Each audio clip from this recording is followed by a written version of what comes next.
welcome, welcome. It is Wednesday. I think it's Wednesday. Pretty sure it's Wednesday. So it is Wednesday. We are going to continue reading our book. I'm wearing my Star Wars shirt today. When I say I'm wearing my Star Wars shirt, I'm wearing one of like my 8,000 Star Wars shirts. So yeah. Welcome, welcome. I think I'm gonna turn up the brightness on this. It's still not bright enough. Nope. There we go. That's a little better. I still can't get this lighting right in my room, y'all. I just can't. No matter how hard I try.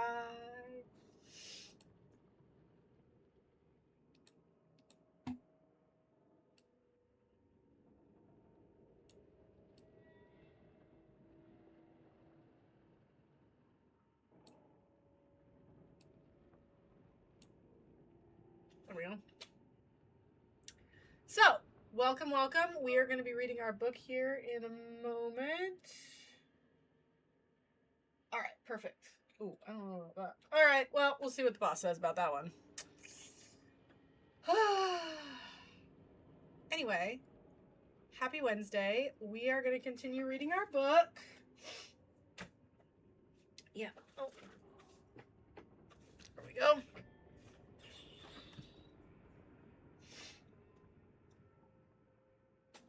Oh.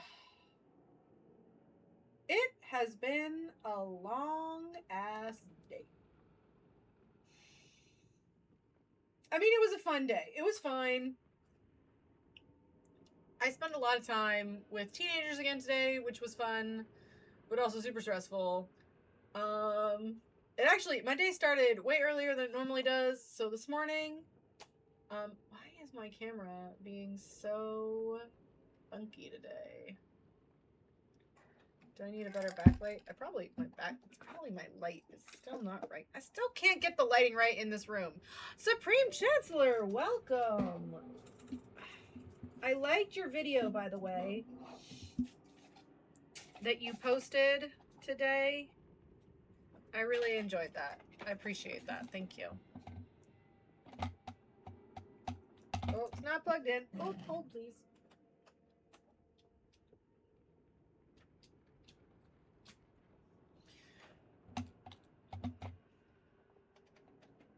No. Nope, that made it worse. That made it way worse. Okay.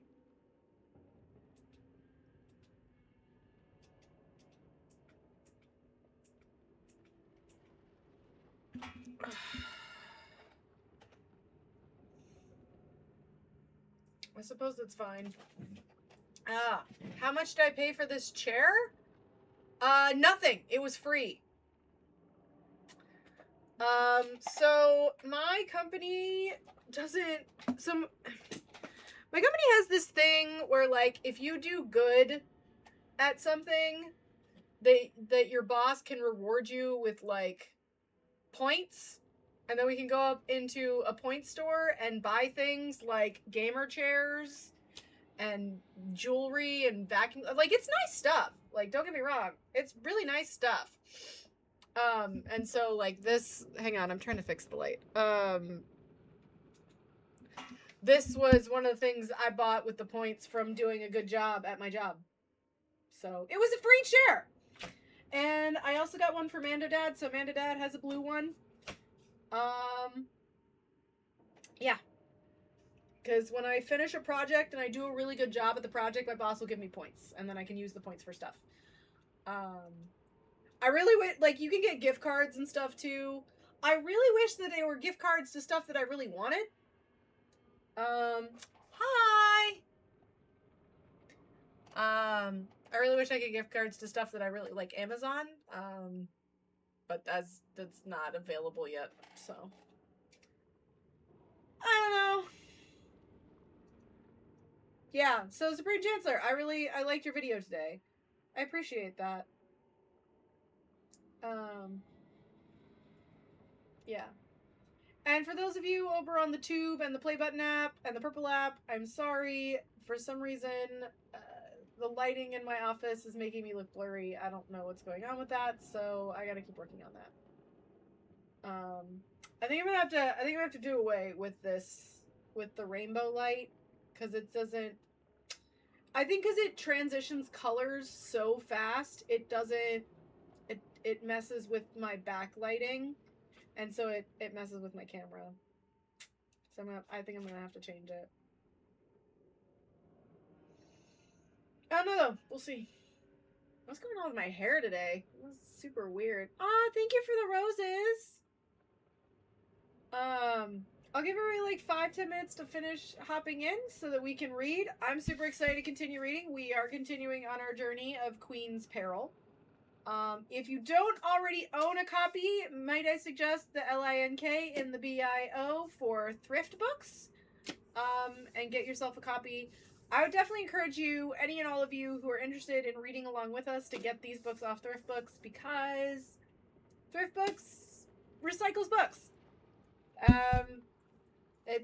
Let's help reduce consumerism, I guess, a little bit. I honestly don't think I get anything if you guys use the thrift books link in my bio, but I don't know. I might. Somebody get stuff and I'll find out, I guess. I don't know. I use thrift books. For like 90% of the books that I buy, I've been using thrift books just because I can get books a little cheaper, and yeah, that's kind of how that is. So, once everybody's in, we'll read. We are on chapter 7? Yeah. We are on chapter 7 of Queen's Peril. We have met all of the handmaidens now. And we found out that Sabe, Rabe, Erte, Yan, Sache, and Yane? Is it Yane? I want to say it's Yane, but I just want to make sure.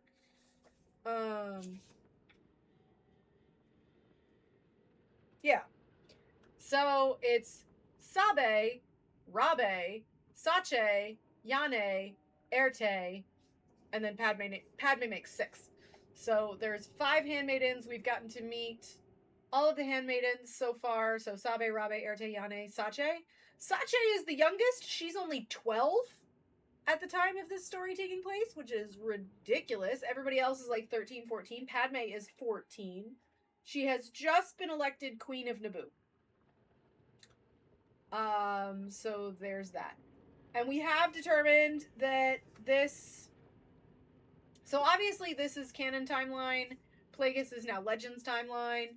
But we have also learned that this one has deviated a little bit from some of the one of the deviations we have noticed now, as far as deviation from a Legends timeline, is that in the Legends timeline and in Plagueis, it is described that Padme, Queen Amidala, is preceded by King Varuna. And in the case of this book, she is preceded directly by Queen Senandrasa. So that is one of the breaks from the timeline. What about the godmother, Nene? You are too funny. Aw, thank you. Oh, I love the little love yous. Aw. I love you so much. So yeah, that is where we're at with this book. Like I said, so far I'm really enjoying it. I just really enjoyed that last night we're getting to know the handmaidens. Like, not just their names. Like, we knew their names, right? But we're getting to learn more about their personalities and why they were chosen to be handmaidens. Because I guess this is the way that Padme started it and Queen Amidala started it with the handmaidens is not the usual way that Naboo handled guarding royals, right? And so, like, this is kind of a breach in protocol. Who was a convicted? I did not. Can you get a yeah, boy? Yeah, boy? I don't know. Oh my gosh. Okay. That's gonna get you muted because that's not okay.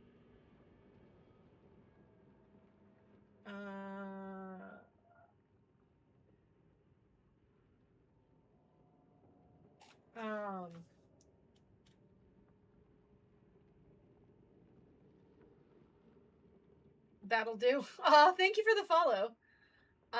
Anyway, if you're new here, hi, I read Star Wars books on the internet. I'm Mando Mom. This is what I call bedtime stories. We are sort of, kind of in a roundabout way reading through the Legends timeline. And for the most part we are. That's the order that we're going in. Every once in a while we go off on little tangents because, hi, I have ADHD and this is my channel and I can do what I want. Ooh, that's kind of cool, Ristic. That sounds like one that I would like. I'm currently working, I have designed mine, I just have not earned it yet. So my tattoo is gonna be on my wrist. It is going to be 4 watercolor splotches, orange, blue, red, orange, and purple. And it's going to be a minimalist tattoo, sort of, with the watercolor on the back, of a Death Star, an X-Wing, a Mandalorian helmet, and a BB-8, just the line drawings, to represent my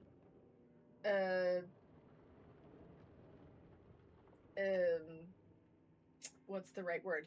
Acceptance into the 501st, the Rebel Legion, the Mandalorian Mercs, and the Droid Builders. I'm already part of the Droid Builders, and I'm already part of the 501st. My droid, although he is in pieces, is back here. That's Phineas. He needs some work. Hello! Are Padme's handmaidens like Palpatine's royal guards? I don't know, because I don't know enough about Palpatine's royal guards to really make that determination. But so far the way it's been is that Captain Panaka and Padme selected girls who looked like Padme, to be her handmaidens. And then they not only had some similar look to Padme, but they also had, like, specialist skills. So, like, Sabe was a very talented musician, and had this ability to really control her face and her breathing so that you would never know quite what she was thinking. And she taught this to Padme, and has been doing so. Rabe, for example, is apparently a very talented con artist and artist. And so that's why they took her. Sache is an engineering student. Not Sache. Yane and Erte are engineering and science, and dressmaking. Like, they have very good at fashion design and engineering. So that's Yane and Erte. And then Sache is just the youngest. And it's also apparently a very talented musician. And so each of them has sort of assigned themselves to roles to, like, help Padme out, and they've all kind of determined that they're going to pretend to be Queen Amidala from time to time, just to protect Padme and also to allow her to move about more freely if necessary. Foreshadowing, obviously. And then, of course, they're all getting combat training so that they are actual physical protection to the Queen if necessary, in addition to, like, the decoys and all of the other services that they will perform for the Queen. I don't know enough about Palpatine's guards to see if they do the similar things. Sorry. I was up very early this morning. This morning, I got a call from my mother, before 6 a.m., because apparently my dad had a kidney stone and she had to take him to the ER. So, he's fine. He's back home. He's already, like, trying to, like, get back up on things. But yeah, my dad, I got woken up extremely early because my mom had to take my dad to the ER. So,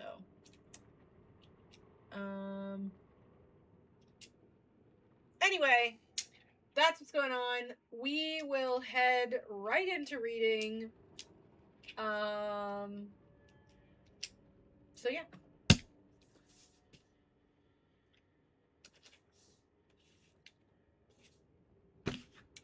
Chapter 7. I don't like it, Panaka said. It's your own fault, dear, Mariek told him. She was always blunt, and usually he really liked that about her, but it was a less attractive quality when she was pointing out his own shortcomings. You can't put that many teenage girls together and not expect them to scheme. Or kill each other. Frankly, you're lucky they appear to be doing the former. Also, it seems as though Padme selected a bunch of handmaidens just so she would have some friends, because it seems like being queen is incredibly lonely, and like the handmaidens have sort of made it as her besties to keep her grounded and help her out. So it's really sweet to see them interact. It's actually kind of cool. Panaka thought about the 9 responses to that, 8 of which would probably end in divorce. He gave up and tried another check. Do you have any suggestions on how to deal with them, he asked, since you appear to be an expert? Because I was one, you mean? She said wickedly. I'm kidding, love, she said. You've given the queen an excellent toolbox. What she does with it is up to her. Unfortunately for your poor nerves, but the box is still yours. Just don't make it a cage, or they'll really turn on you. I'm not caging them, he said. Call it whatever you want, Mariek said. You're controlling them, and they won't like that any more than you like they're controlling you. Just do your job and trust them. I wish you'd taken the promotion to the personal guard, Panaka groused. That would have been a terrible idea, Mariek said, since I mostly agree with them in this scenario. She kissed him, laughing, and Panaka was left with the sinking feeling that he'd lost more than one fight that morning. The first problem was that Sache refused to share a room with Yane. Oh, here we go, teenage girls. She gave no reason and dug in her heels with the stubbornness no one had anticipated. Rabe and Erte had concocted some sort of randomizer for the schedule, the idea being that no one handmaiden was ever in the same place 2 days in a row, and Sache's fit was preventing them from implementing it. Padme was reluctant to take sides, mostly because Yane was inexplicably in agreement with Sache. It seemed intensely personal in a way that Padme didn't entirely understand. It was foolish, but she was determined to give her handmaidens what privacy she could, and if this was all Sache ever required, it wasn't that much. Fine, Rabe declared at last. We'll just add it to the randomizer program. You'll never have to sleep in the same room. I'm assuming you're all right being seen in public together. Sache conceded gracefully, and the next 3 days saw Rabe's favorite sweets sent up with their evening tea, which everyone considered an adequate apology. Panaka wasn't entirely pleased that he never knew how many hooded figures would be escorting the queen on any given day. That had been Rabe's idea, too. If the queen was always accompanied by a different number of handmaidens, it would be more difficult to tell who was absent at any given time. There are 5 of them to protect you, Panaka said. His voice was carefully controlled, as was the queen's. They were both trying to speak in such a way that respect was as clear as disagreement, but they hadn't quite enough practice yet. This is how they will protect me, Amidala countered. In the end, Padme agreed 2 more guards being added to each shift. It was the rare compromise where everyone got what they wanted in the first place, and the cost was deemed acceptable by all parties. By the end of the second week, Yane declared it was time to give Sabe the chance to leave the suite in the queen's face. She'd memorized the staff rotation and made a note of the schedule on which the droids cleaned the floors and windows. She knew exactly what timing such an expedition should have. Furthermore, she and Erte had finished 3 new headpieces, in addition to their other duties, and a dress that had all the appearances of a traditional Naboo gown at 1/3 of the weight. The new gown had much easier fasteners, making it simpler to get in and out of, which Rabe had insisted on after they showed her the original designs. Hi, Treble! They picked a morning when Amidala had no public appearances. Sache left the suite and returned 3 times on various errands, and then Padme, dressed identically, left to ostensibly get a book from the Queen's library, which was located at the end of the hallway. All Sabe had to do was make it down the hall without being recognized for it being a successful test. This actually weighs less than the old ones? Sabe asked as Yane fitted the shoulder pieces and tabard over the enormous blue gown. Don't be petty, Rabe said. You know how hard they worked on this. Sabe wore a set of light blue robes beneath the dress, the same set Sache and Padme had worn when they were seen leaving the room. The handmaidens usually wore robes in the same style, set to complement whatever the queen was wearing. Hoods were quickly coming into fashion, spreading from the court to the general populace, and at any given time there were several handmaiden-looking women in any part of the palace. Aw, thank you, Treble. Over the robes, Sabe wore a dark blue dress made of Carlini silk and cut to match an archaic Naboo style. Her tabard was black and held down by an elaborately jeweled belt. Ugh, can't talk. The massive shoulder pieces, which would do most of the work in terms of supporting the headpiece, were also black. Erte was not entirely happy with the design, but Yana had convinced her that it would be easier to test a physical model rather than just keep sketching it over and over again. The headpiece itself was a deceptively simple hairstyle wreathed in white and blue beads that rattled whenever Sabe moved her head. A wide triangular piece rested against the back of her shoulders and the back of her head, completing the look. It didn't do much for her peripheral vision, but her posture was impeccable. Can't take my allergy medicine. Yane finished the last few brushstrokes of makeup. That should do it, she declared. What do you think? Rabe and Erte both examined her closely and offered no comment. The shoulders are a good idea, Sache said. No one will pay too much attention to her face, even if they try. Their eyes will always be drawn off. Thank you, Yane said. She took off the apron she'd used to keep the face powder off her robes and pulled the hood up over her head. She and Erte would be the ones to accompany Sabe on the test, because the other half of it was seeing if they could switch Padme back into the Queen's face while they were in the library. Let's go, Sabe said. Of course, Your Highness, Rabe said, not blinking as she stared into Sabe's painted face. It was going to take more than that to rattle the second-best girl. Sabe nodded slowly and turned to the door. The guards in the hallway straightened when Amidala walked past them, and gave no indication that they spotted anything unusual. Two of them fell in behind Yane and Erte. It was about 50 meters down the hall to the library, and the distance suddenly seemed ridiculously far to Sabe. The dress was heavy. She hadn't practiced enough in the shoes. She couldn't turn her head because of the headpiece. She filled her lungs, no part of her moving to reveal the steadying breath, and started walking. They got within 10 meters of the door before Captain Panaka appeared in the hallway. He was early. Behind Sabe, Yane inhaled sharply, and Erte subtly grimaced. Your Highness, Panaka said amicably, I didn't think you had any appointments today. I'm going to the library, Sabe said, hoping to keep the conversation as brief as possible. Panaka nodded and stepped aside to let them pass. He was almost past Sabe's eyeline when she saw his brow furrow. She took the last few paces to the library as quickly as she could, letting Erte pass her to get the door open. This gave Erte a clear view of Panaka's face as Amidala went into the room before she shut the guards out. Sabe wanted to lean back against the door and grumble, but the dress wouldn't let her. She settled for cursing under her breath instead. It could have gone worse, Yane said encouragingly. What happened? Padme asked. The page was standing on the top of the library ladder, a book in her hand so that if anyone else came in, she could pretend to have just located it. Panaka, Sabe said shortly. She held out her arm so that Erte could get to work. Padme came down the ladder and stood in front of her so that Yane could start the prep too. He caught you? She asked. He saw us, Sabe said, and I am sure he knows it was me. He was puzzling it through, in any case, Erte said.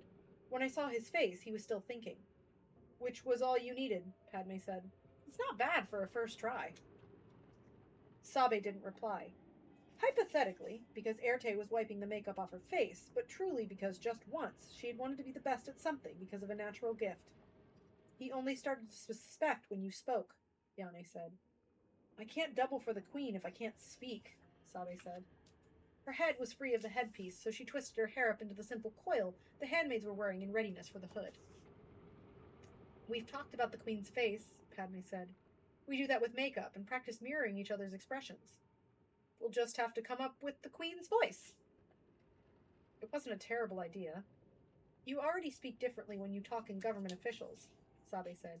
It shouldn't be too hard to adjust the inflection for both of us. All of us, I'll say, because Rabe isn't here, Padme said. She was smiling. Sabe had thought that she might be disappointed, but the truth was that Padme loved a plan, and now they had one, and will work to incorporate Rabe's accent as well. I'll add it to the list, Erte said. Working quickly, the handmaidens transferred the dress from one queen to the other, and Yane produced a small, portable version of the royal makeup case from one of her pockets. She did Padme's face while Erte attached the headpiece, and Sabe tucked herself into her hood. It took several minutes to make the changeover. It was a more complicated dress. Like any of the ones Amidala wore for court, it wouldn't have been so quick. But Rabe insisted they work their way up to that challenge.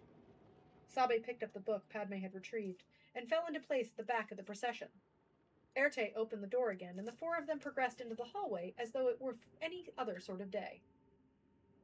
This time, the 50 meters seemed friendlier. All Sabe had to do was keep her head down and pass for the page everyone had seen enter the library half an hour ago. The guards fell into step behind her, and they all walked back to the suite as though everything was perfectly normal. When they reached the door, Panaka threw it open for them. "Did you find the book you wanted, Your Highness?" he asked blandly. They hadn't told him about the plan to make Padme a separate identity as a page. Yane had said it was easier to ask forgiveness than permission, so they had just gone ahead and done it. Perhaps they should have left the page in the library to better sell the bit. Erte could add that to the list, too. "Yes, thank you, Captain," Padme said. Her voice was pitched low, much closer to Sabe's than usual. "I did." Governor Bibble was not surprised by the result of the vote, but Padme could tell he had been a bit disappointed, though neither she nor her handmaidens gave any indication. "Of course, we all understand the agricultural reasons for allowing half the fields on Naboo to rot," he said after they finished summarizing the report. "There's always a risk of overfarming, and any chance to help the nitrogen cycle along is naturally appreciated. But I had hoped that your influence would be enough to unlock the planet, such as it were." "I agree, Governor," Amidala said. The new voice didn't come naturally to her quite yet, so they were trying it out on a known ally to start with. So far, Bibble hadn't reacted at all. The economy could certainly support buying grain right now, but there is a difference between simply purchasing things from off-worlders and actually welcoming them, as encouraging as emigration from off-world would have done. Senandrasa had been a good ruler, but she had shuttered Naboo in keeping with her beliefs about planetary isolationism, and both Queen and Governor had been looking forward to opening it up again. Neither of them needed to say it out loud. "Ah, well," Bibble said quietly as Amidala rose to take her leave. "There's always next season." "Hi, Thantali." "We appreciate your dedication, Governor," Amidala said. Her voice cracked slightly at the end of the sentence. "Are you feeling well, Your Highness?" Bibble asked. "You have adjusted to being queen exceptionally well, but there are always strange side effects to new jobs." "I am quite fine, thank you," Amidala said. She let a bit of warmth back into the queen's tone. A movement in the corner of her eye caught her attention, and she knew Yane had balled up her hands in her sleeves, which she often did when she was trying not to laugh. "I'll let you know the developments as I receive them," Bibble said, bowing to her. Once the door was closed between them, Padme heard the unmistakable sound of a snicker from inside Rabe's hood. I love that they're just giggly girls.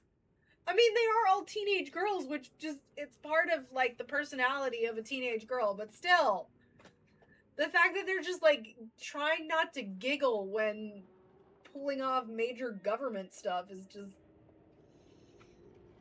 You know what? You know what? I say, after reading this, you know what? Let's just make a 13-year-old girl in charge of our country.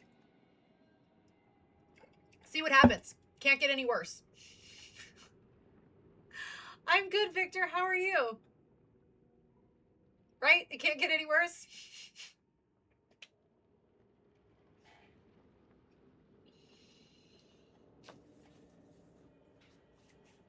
Chapter 8. The situation between Sache and Yane didn't change, nor did it become any clearer what the situation actually was. They were friendly enough to each other, but Sache would not be left alone with the older girl. She refused to explain why, and Yane didn't seem to take offense. Gentle teasing only made Sache uncomfortable and caused Yane to shut down, so eventually the others just gave up and accepted it as a personality quirk. Like Erte's tinkering with small electronics or Rabe's tendency to whistle when she was thinking, they ignored the issues completely, which is to say, the annoyances built up until they exploded in a semi-spectacular fashion. Just like teenage girls. "I thought you would appreciate the chance to write a more complicated program," Yane snapped. Erte was grumbling about having to move out of the room when Sache caught the cold Yane had picked up the week previously. The med droid had recommended the two of them share a room until their symptoms passed. Sache had refused point blank. "My life is complicated enough, thank you," Erte said. I could be apprenticing in the eastern quadrants, helping build bridges, but instead I'm here with the pair of you, and I can't even be sick together." For a moment, it looked like Padme was going to pull rank, something she had never done in the suite, but then Sache sighed. I'm sorry, she said. I'll move in with Yane. I have already packed. Erte was well into high dudgeon now. Since they so rarely got to vent their emotions, it was probably overdue. Packed what? Exactly, Sabe asked. We share a closet. Erte looked ready to bite someone's head off, and Padme reluctantly stepped in. Thank you, Sache, for seeing the other side of this, she said. It came out in the lower tone that they'd been working on for Amidala. I know it's not easy to do something that makes you uncomfortable. Sache slunk off to the room where Yane had been staying since she had started showing symptoms. Erte, I am sorry for the disruption, Padme said. Don't you take the blame for this, Erte said. I'm not supposed to be angry with you. You can be angry in here, Padme said. Festering serves no one. Thank you, Erte said. She did not apologize or accept Padme's apology, but there was the price of common living. Do you really want to build bridges? Padme asked. They had loosely agreed that the handmaidens would stay at least one term, but no one had made any binding promises. Not really, Erte said. She grinned. Bridges are easy. Anyone else? Asked Padme, since we're all here. There were a few moments of silence, and then Sabe cleared her throat. I don't want to make it look like we're piling on Sache, she said carefully, but she's not very good at the voice. The Queen's voice had been a rising point of contention all week. Since Padme had tuned it to Sabe without thinking it through, the other three were forced to match Sabe's tones despite their higher voices. It was difficult for all of them, particularly Rabe. She already developed an accent for school to mask the fact that she'd come from the western provinces, and the Queen's voice required an entirely new way of speaking. Still, she was making progress, and it was Sache who was struggling the most. There was only so much her vocal cords could do. She slouched back into the room, wearing a mask over her mouth and nose. I know, she said miserably. I just can't. I think, and we'll all have to accept it. There's no point in changing the whole plan because one of us can't do it. I'll just never be the queen. Rabe considered it. Ideally, every one of them should be working to become mirrors of each other, but it was proving harder in practice than in theory. There was no hiding Sache's small stature. Even with the cleverest of shoes, and Erte's blonde hair made things challenging as well. Fine, she said and turned to Erte. Will that affect your algorithm? Oh, to hell with the algorithm, Sabe said. I'm sick of the planning every move and pretending to be each other so that we can fool the guards now and everyone else in an emergency that might never happen. It's not that simple, Sabe, Yane said. She also had a mask over the lower part of her face. It didn't hide the concern in her eyes. Of all of them, she was the one with the most emotional attachment to the group, it seemed. She hated it when they squabbled, and she did her best to mediate every situation she could. The fact that she was too sick to do that right now wasn't her fault, but the others knew she still saw it as a personal failure. Captain Pernaka brought us here to be ready, and the Queen let us choose how we're going to do it. We knew what we were signing up for when we took the job. So we changed the job, Padme said. We haven't been at this long enough to perfect it. What should we do instead? They considered it for a while. Rabe turned scenarios over in her head, but they were all too similar to what they were already trying. Sabe had no suggestion at all, just a restlessness that wouldn't leave her alone. We've been trying to be like each other physically, Sache said it in the voice that she used when she was thinking out loud. Since no one else had any ideas, they let her run with it. We've practiced walking and talking and dressing and standing and thinking. What if we tried something more practical? How much more practical than walking can you get? Erte asked. The confrontation had drained out of her tone. In the evenings, before bed, Sache said, we sit around and talk or read. What if it was someone's task to read out loud and the rest of us learned each other's hobbies? We pick up extra skills. It gives us something to do, and it might let us understand the way each of us thinks. I can show you how to pick locks, Rabe said. That's not really a hobby, Yane said. None of the things I do for fun are hobbies, Rabe said. At least lockpicking might come in handy someday. That's a start, Sache said. Padme? That's how Padme learned to pick the lock on the handcuffs. Rabe taught her. I love these books. I love learning all this, like, background knowledge. Right? Like, that's so cool. That's how Padme learned how to pick locks. Is from Rabe. I love it. Padme considered it. Sache's point was a good one. They were learning each other's skin, but not each other's heart. The closeness she'd found with Sabe in those first 2 weeks, when it was just been the two of them talking in the dark, had yet to be replicated with the others. This might be a good way of closing those gaps, forming those bonds. All right, she said and smiled. Lock-picking first. From then on, it got a little easier. Their days were still full of conforming to a single identity that wasn't any of them, exactly, but their evenings were their own. If Captain Panaka wondered why the Queen had requisitioned several complicated lock plates and then a wide selection of embroidery threads immediately afterward, he didn't ask. The girls assumed he didn't want to know and were more or less correct. Amidala left for a tour of the agricultural provinces a few days after they settled into their new pattern. All of the handmaidens went with her, dressed in flame-colored robes and placed throughout the column so that no one knew exactly who was where at any given moment. The page named Padme was also included in the travel log, with some protest from Panaka. He didn't mind the page accompanying the party, but he was reluctant to make her existence public record. They compromised again. Padme was officially registered, but she was rarely seen by anyone since her supposed task as the Queen's primary archivist for the trip kept her out of the way. The Queen traveled with considerable accompaniment. Governor Bibble went with her, along with Graf Zavala, the agricultural advisor, Horace Van Sill, the economic advisor, and all of their staff. Additional security forces were added. Panaka had limited the number of transports to 7, which finally capped the number of people who could be brought along. The 8th vehicle in their retinue contained the Queen's wardrobe. An entire transport full of Amidala's wardrobe. That is a lot. The Queen rode in an open speeder with the governor. Hang on. I forgot to switch to multi-chat. We're good. The Queen rode in an open speeder with the governor beside her. It was her first appearance in public outside the capital, and her citizens were eager to see her. Every morning, Rabe painted her face, and Erte strapped her into whatever royal regalia Yane had declared was particularly important to the region they were passing through. Sabe stood in for her only once. The morning Padme's period started, and she spent the first few hours of the bed. Sabe stood in for her only once. The morning Padme's period started, and she spent the first few hours of the day in bed waiting for painkillers to kick in. I totally get that. Aside from that, they decided that it was important for the people of Naboo to see the real Queen, since so many of them had voted for her.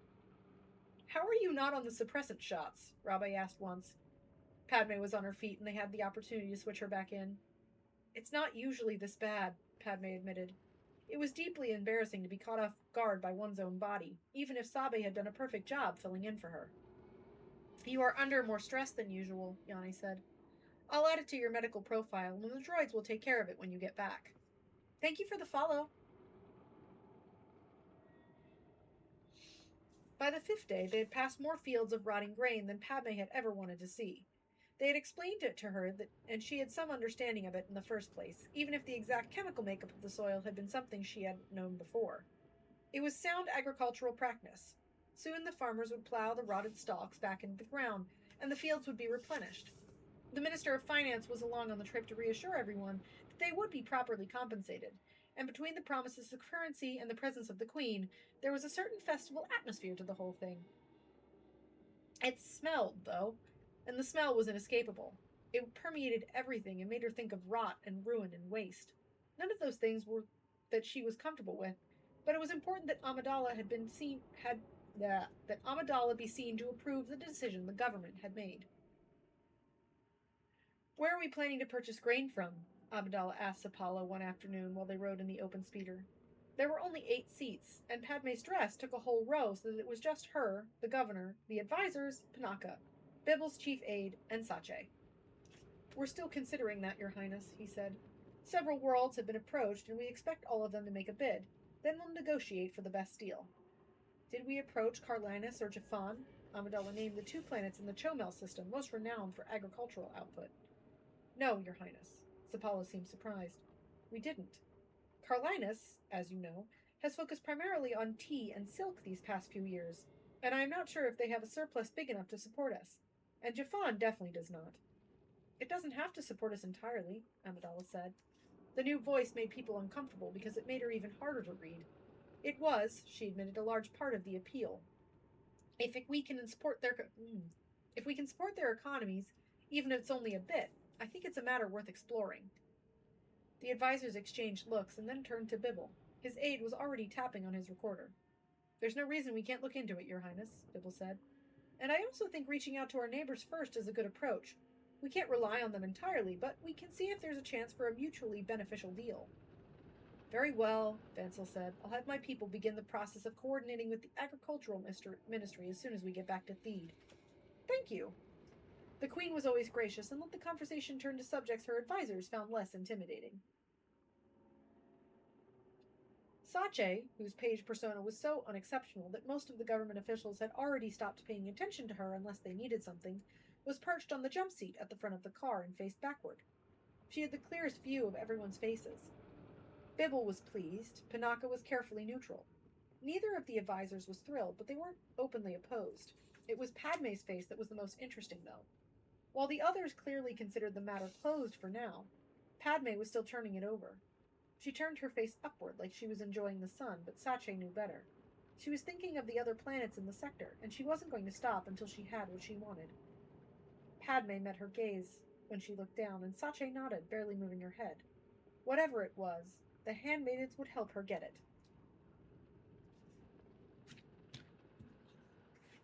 Hi, Belle!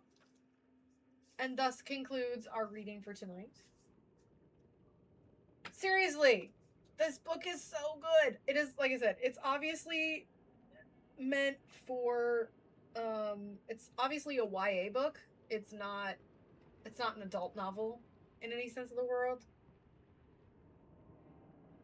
But I'm definitely enjoying this book as from the standpoint of just learning about the handmaidens and like Padme's personality outside of what we see in the movies and like Clone Wars and stuff.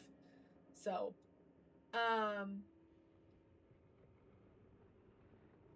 gaze, Gaze, gaze, met her gaze. So, yeah, I'm definitely enjoying this book. It has been so much fun. I want to read more. If I could, if I was not reading it to y'all, I would have finished this book like a week ago. Because I just really love it. And I like this author. She's good. So, I'm definitely... How has everybody's week been so far? It's Wednesday, so we're like halfway through. We're getting close. Getting close to the weekend. Does anybody have any fun weekend plans? I was trying to hold Mini Mando's birthday party on Saturday. But, yeah, that's not happening.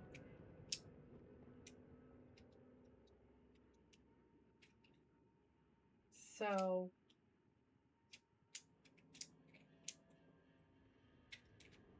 my week has just been busy. I have been... teaching teenagers all week. They are exhausting.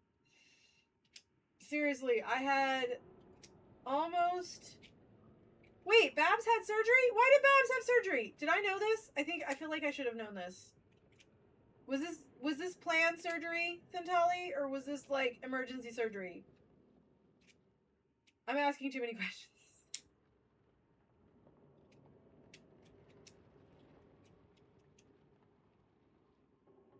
Oh, good. Okay. Do we have D&D this week? I should know this, but I don't. I hope we have D&D this week.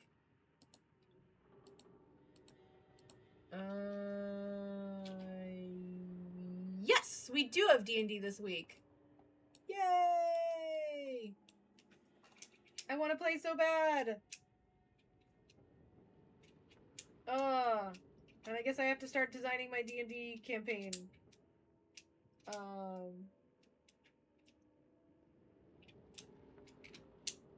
Does anyone ever know? I don't know. Like, it's on the calendar that we're supposed to play on Friday, but whether or not we actually play is a mystery. Because if nobody's able to be there, or Terry's not able to be there, then yeah. We'll find out. You're very certain Babs won't be there? No! But we need Pippi. Honestly, I just don't want to give up Doc. I don't want to go into any other campaigns because I don't want to give up Doc. I've bonded so well with my character in D&D that, like, I don't want to give her up. But I also don't want to take her to other campaigns because, like, Terry is really nice and I don't think he'd ever let any of the characters die, but I feel like if I moved her somewhere else, she might end up getting...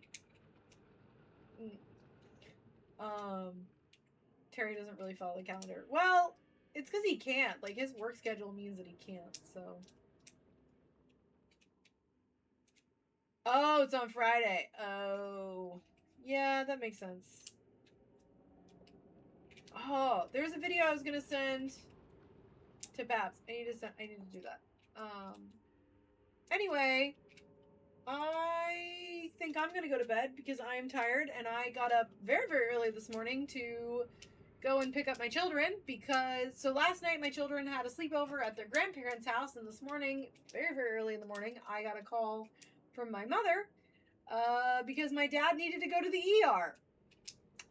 He had a kidney stone, and he's fine now, but he was in a lot of pain this morning at very early in the morning, so I had to go pick up my kids because they wanted to sleep over with Grandma and Grandpa, so anyway, that was fun. So I am actually very tired, and I need to go to bed. Because tomorrow's gonna be a busy day at work. And then Friday, I will be a good little worker bee and go to the office.